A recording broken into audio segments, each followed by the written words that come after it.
In our previous video, we understood what are the underlying mechanisms behind cancer formation.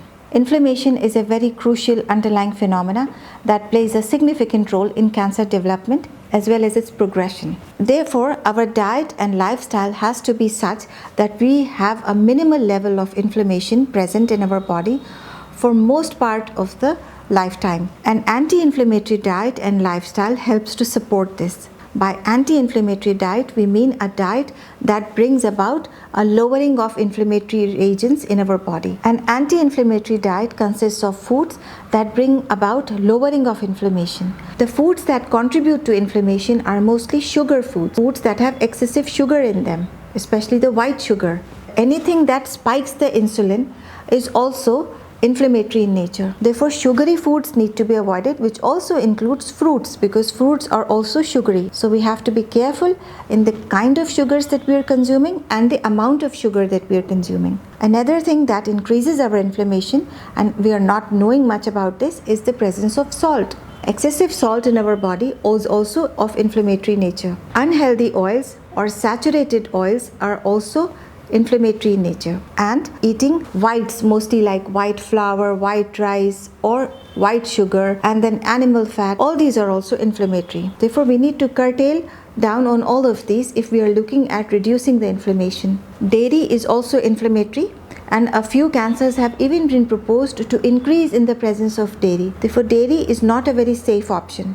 However, small amounts in the form of cheese or in the form of yogurt is considered healthy. Anything that is artificial, for example, artificial sweeteners, are also not healthy. French fries, soda drinks, colas, these are all harmful. Eating red meat, eating processed foods, and highly refined grains and saturated fat are also inflammatory in nature. If we are looking at reducing the inflammation, food is just one aspect. There are 5 more aspects that I would like to discuss on how we can reduce our inflammation. Number 1 is by eating the right food, a food which does not cause inflammation. There are anti-inflammatory foods available that nature has given us, and we must try and bring them into our daily dietary routine. Number 2 is by regulating our sleep patterns. Going into deep sleep and sleeping a good 8 hours is good for our health. It not just improves our immune system, it also helps to reduce inflammation and stress levels, and nothing is more healing than a good night's sleep. Number 3 is having deep, meaningful relationships.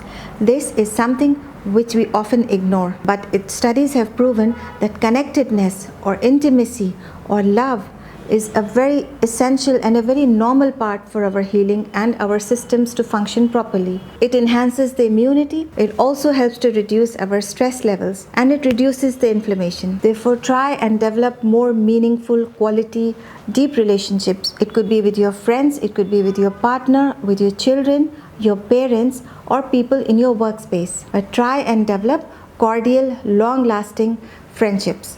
Number 4 is try and be physically active as much as possible. Being physically active for a good 150 minutes per week is essential for cancer prevention. A 30-minute exercise routine every day is very important. And not just that, you can also be physically active for most part of the day. Therefore, incorporate activities that help to make you move. Do not just sit in one place and be sedentary, because when we become sedentary, the inflammatory processes start to set in. Stress management. There are specific stress management tools. Now that we have learned so much about stress, we can do a lot. The one that I would personally recommend is yoga. We are blessed to be born in the land of yoga. I have experienced yoga myself, and I can say for surety that it is a one-stop solution for reducing your stress levels. Nothing works better than doing asanas every day, by doing breath work, which is pranayam, and the different types of breathing. Chanting, you can do Om chanting or any other form of chanting that you like. And dhyana, ABCD, just remember this, it is so powerful and so transformative. Try getting this into your daily routine and you are bound to see differences. Avoid smoking and drinking. There is nothing better that we can do to ourselves by stopping these fully. Both smoking and alcohol are highly carcinogenic. It's like we are giving an invitation for cancer and other lifestyle diseases to come and enter into our body and make our life miserable. It's important we stop smoking and we stop drinking also. Now let me tell you one interesting thing here. Most of the researchers say that one drink a day is okay for everyone, for a man or a woman. But the recent researches, as per the World Cancer Research Organizations, all of them are pointing out to the fact that no amount of alcohol is safe and no type of alcohol is safe. Therefore, even for some people, a small amount of alcohol could be carcinogenic, and even any kind of alcohol could be carcinogenic for someone.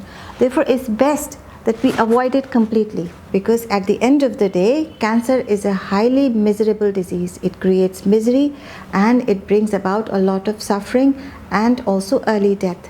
In the end, I would like to conclude by saying that no one is immune to cancer. Anybody can get cancer. There is no test to predict who will get cancer and who will not get cancer. It's always good to be on the safer side. Thank you very much.